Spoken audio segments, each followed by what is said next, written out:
So that's a video that's gone up on TikTok basically showing how easy it is for some of these Japanese imported cars to be stolen.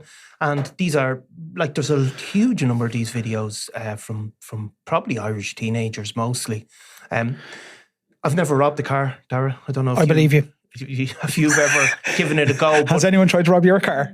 Well, they have many times. Have they? Yeah. But it does look very easy. Like, why are these Japanese cars being targeted, these imported Japanese cars? Yeah, for a few years now, there's been this narrative going around, and when you first hear it, you kind of get a little bit kind of blasé about it, but the facts are there now, and unfortunately, after a few years, the numbers are there to back it up. The lads who are doing this, who are going out in the evening to rob cars, not for profit, literally just for joyriding purposes, and I can get to that later, but they are targeting certain cars. They know that the Japanese import cars are coming in here and more than likely do not have an immobilizer. It is that simple. They know that by pulling the door handle, if the door is open, in they go, but even without the car being open, they can get into the car, and they know that there's a good chance that this car won't have an immobilizer, won't set off an alarm, and they can work away at robbing it. So what do? They literally go in, they pull out. So it's unfortunately, I know, because of TikTok and because of social media, it's got to that stage. So you smash the window open. Yeah. You open the door, you reach in, you open the door, and with that then you have to remove the ignition by using either a strong wrench or a vice grip. They basically grab it out, do literally, they? as that video shows. Yeah. You grab it, and a young, scrawny lad, as you can see in that video, can maneuver it out. And once it's out, then you use a screwdriver just to jam in, and you can maneuver it. Now, look, I imagine there's a bit of knowing what you're doing here. I think if you or I tried this, we wouldn't be able to get the car started. I'd like to think that. Maybe but they can literally jam that screwdriver into the hole that's been created by the cavity that's been created by this ignition column coming out, and jam around the screwdriver, and the ignition goes off. And they literally just drive it around until it either runs out of fuel, until they crash it, or until they're caught. So what does an immobilizer do then? If an immobilizer is there... It's a deterrent. That's all it is. Like, it's not like they're not looking for these really high-tech, new age alarm systems that have trackers, and you can open up your phone and you can see where your car is. That's not what this is. This is literally just an alarm going off to deter young lads from robbing it, because they know if an alarm starts going off in the car that's sitting outside your house or in the driveway, either you or your neighbour will see it or hear it, and might spook them, and they don't get the car. That's literally all it is. So I actually know some people. I have a friend of mine. She got a good deal in a second-hand imported car. Was delighted, and it was robbed within 48 hours, and then got it fixed up, and it was robbed again within a week. So, like, it really is something that people would have heard of. Now, obviously these cars are imported from Japan. Yeah. I mean, the reason is that car theft in Japan is just not as likely. Well, yeah, I mean, it does sound weird that such a futuristic, high-tech, seemingly futuristic country like Japan sends cars over here without all the gadgets and mod cons. But the fact is, it's a cultural change. It's a cultural difference over there. Like, there's no... You leave your house in the morning to go to work. You don't lock your door necessarily. Like, you can leave your phone on a bollard, and it'll be there at the end of the day. The running joke is over there, but I was there for a week in 2019, and I've never felt more safe in my entire life, right? So I'm one person, one example, and you hear this repeatedly. So I looked into the numbers, and I don't want to get bogged down in data. I love the data, Niall. But the fact is that there are 125 million people over in Japan. There's only 5 million people here. There are 78 million cars on roads over there. There's only 2.3 million cars here. Like, that is just a huge number. Yet, car theft numbers in Ireland last year were 7,919. That's the highest for 12 years here in Ireland. In Japan, there was only 6,000 for the whole year. Right. Like, deterrence-wise over there, much bigger deterrence as well. You get €10,000 fine and up to 5 years in jail. Here, the maximum is €5,000 and up to 12 months in jail. Now, they're not doing that because they're overcrowded prisons, as you know, and youth centres. So that's not happening. But they're just handling it differently over there. So there's no worry about their cars being stolen. So when a car isn't sold, or when a car has been bought and then resold over there, it finds its way over to Europe, into Ireland. It doesn't have an immobilizer. And the lads who are looking to rob cars know that. And there's specific models that we now know that they are targeting amongst the cars. They're all Japanese imports across 3 or 4 different makes: Mazda, Toyota and Nissan. Specifically, you always hear about the Toyota Aquas. Toyota's now, the other one is the Toyota Vitz, but Mazda Demio and the Nissan March, which is kind of like it's the Micra, but it's the Japanese version of the Japanese import version of the Micra. These cars are arriving in, more than likely don't have an immobilizer. They arrive into the country, and unless you have a really seriously good accredited importer selling you on the car, they're not going to spend the €400 or €500 to put in an immobilizer, because it cuts into their profits. So they're selling the cars without the immobilizers, and the young lads know this. So as I was speaking to Crofton Motors earlier, and they were saying the same thing, that it's such a big cost, €400 to €500 to put in an Sorry, it doesn't seem like a lot of money, but it's a lot of money to the car sales people who are trying to get better profit margins. So they're not doing it. So young lads pulling away at the doors and smashing open a window. If the alarm doesn't go off, they're lucky. They're just, in you go, and they rob the car. And they're gone in 90 seconds. It's even quicker now. Yeah.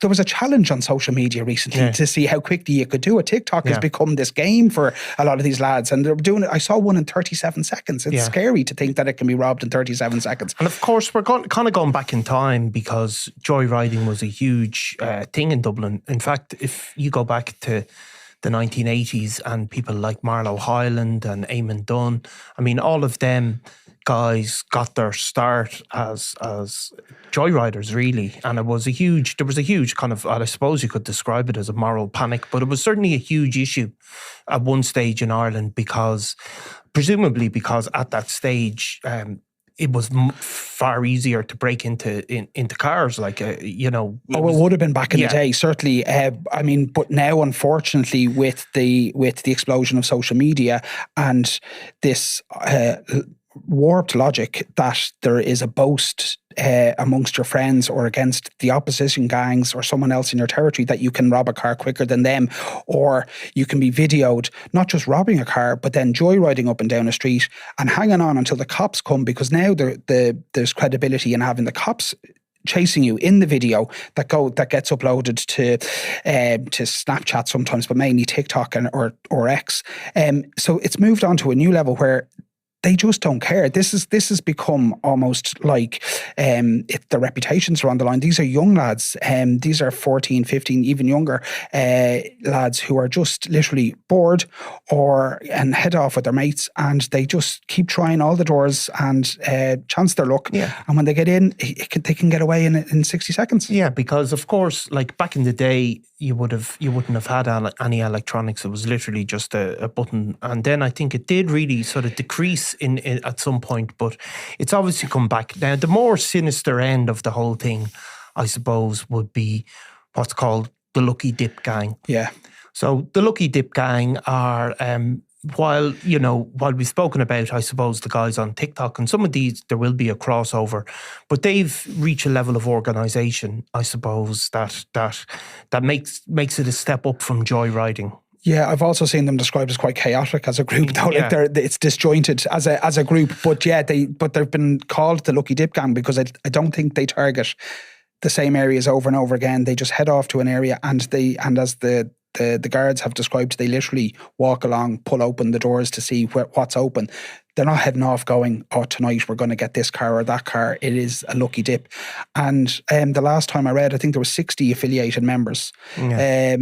Or is it 300 affiliated members or 60 with convictions? Yeah, but I mean, what's happening with the Lucky Dip Gang is, I suppose, that they're not just joyriding, but the Lucky Dip thing is actually about picking a town. So they go to somewhere in Leinster and they just randomly pick a town. And so while they're joyriding, they're also then carrying out burglaries on mostly on shops and the odd bit of home.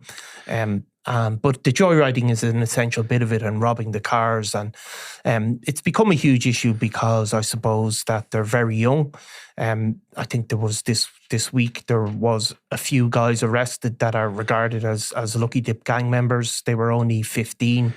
And the criminal justice system has always struggled to cope with it's certainly struggling to cope because of overcrowding now, but these guys tend to go in, they get bail, they go out and continue to commit offences. Do we have any idea of the numbers of imported cars that have been targeted, or have the guards spoken about anything or given any sort of statements? No, but where I got the car makes from is from the guards. They are now being very transparent about the kind of cars that are being targeted and trying to warn people who are buying cars. Like, I mean, look, there's another end to car theft here, Niall, that and that's the targeted premium badges that are they're robbed to be sold for profit, or to be stripped, or to be sent out of the country straight away. We're now talking about the absolute bottom of the barrel here, where people are literally not robbing for profit. They are wrecking these cars once they're finished with, or dumped or burnt out. They don't care. So I don't have the numbers on the exact thefts. No, but I do know, as I said earlier, I do know that there was 7,919 in 2024, which was a 12-year high. So it is on the up. There was a low in 2021, I noticed in the figures, but obviously that was probably COVID related as well. So it took a bit of a dip there, but there's no way it's been up every year since. So it's catching on, and the disenfranchised youth who are bored and nothing else to do, they've just found what they see as a cool, fun way to spend their evenings. But the other side of that is someone's family car has been robbed, and there's victims here. This isn't victimless. They just think it's horrible to think that someone's car is just gone like that in less than 60 seconds. Yeah, and we had there was a statement from the Society of Irish Motor Industry. Teresa Noon, who said, an immobilizer is an anti-theft device that stops your car starting if something other than the key is used. They're standard in most new cars, and add-on immobilizer are available for older vehicles. So there's also been, the guards have spoken about it here and there at some of these joint policing committees. We had a superintendent, Eamon Curley, say that the vast majority of the stolen imports have been recovered, but he says they're generally taken to be driven around by youth for their entertainment, and that is the reality you can see. I mean, the TikTok phenomenon is unusual, isn't it? Well, that's the worry for what we now see, because we're seeing it more and more often, that these young lads who aren't associated with gangs, they're just young lads who are bored and are with their mates. They're literally just going off and robbing a car when they can, just to have a bit of crack that night. There's no other reason for them to pick it up. They video it all. They all wear their hoods up. They don't. If some of them have been a bit stupid now and shown their faces from time to time, and I think the cops have got a few of them in that way, or certainly ID'd a few of them. But for the most part, you never see faces. You just see young lads having what they see as crack in the back of the car, and speeding down major roads and small roads, and putting innocent people at risk. It's horrific, actually, to be honest, to watch it. But yeah, the TikTok and Snapchat phenomenon has blown up in recent years, and we're just seeing more and more videos. It's really scary, actually. Yeah, it is. It's definitely an encouragement for it, and it's amazing that these things, I suppose, can become entertainment in a way. I mean, the stolen for order of cars is quite a rare phenomenon in Ireland, not unheard of now. No, but they're talking about then. I suppose really high-end cars new Mercedes, new BMWs. And the Range Rovers and stuff like that. Yeah, you do see that happening. And remember, there was the Impreza gang as well, which isn't a premium badge, but there was a high demand for those cars. They were boy racer cars and they cost a lot of money. But the way that thieves are robbing those high-end cars is becoming more technological, and there's scanners that they can hold up to the front door and scan kind of codes from key fobs and drive away without actually holding a key and stuff like that. It's quite I hate to use the word clever, because it kind of gives them a bit more, but there's a very high-tech way of doing it at that end of this market. They're cloning them basically, aren't they? And I mean, I think we have seen some cases of where they'd rob maybe 10 cars to order, and then they'd be placed in containers and straight out of the country as quickly as possible, and sold on the continent. That is obviously a massive problem. And when they do that, they tend to do it in sprees. Like you'll have a list of cars and you'll target 4 or 5 cars in one go, because they might have ordered the containers. That's happening a lot more as well. But it's so. It's happening more, but it's a much smaller part of the cops' time that they're taking up. It is worrying, obviously, but these other lads who are right at the bottom, they're literally just walking out the door every evening, just trying to find a car to rob. Yeah, and I mean, I think, look, we had a story from Ken Foy, and it was carried in the Sunday World as well, where he describes a 15-year-old boy linked to the Lucky Dip gang, suspected of dozens of burglaries and theft-related crimes. He's arrested in Kilkenny. He's charged with 3 offences, and then he basically gets out on bail straight away. So what's the deterrent then? Well, it's very complicated, and obviously it's locking up kids is not something that should be done casually, but it's definitely a huge problem. But look, it's something we may come back to again because this is something I've actually had a few people I know come across this. Like it's, and I think other people will have as well. Well, weirdly enough, my friend asked me, because I test cars, he asked me about, when he was down to the last 2 cars there recently, he asked me which one should I go for, and one of the options was a Toyota Aqua, and I said, whatever you do, don't get that because they're being targeted. But he ultimately went for it, and 2 weeks later it was robbed. He came out of the cinema with his 3 kids and it was gone. Yeah, well, of course. So it's a genuine issue. But it is, yeah. Okay, thanks, Sarah. That's your first motoring correspondent appearance on Crime World, so we may come back to this issue. Thanks, Niall. Thanks, Sarah. I'm Nicola Tallant and you're watching Crime World, a podcast about criminals, drugs and the underworld in Ireland and across the globe. Make sure you subscribe to our channel and turn on notifications so you can be the first to watch all our latest episodes. You can also listen wherever you get your podcasts.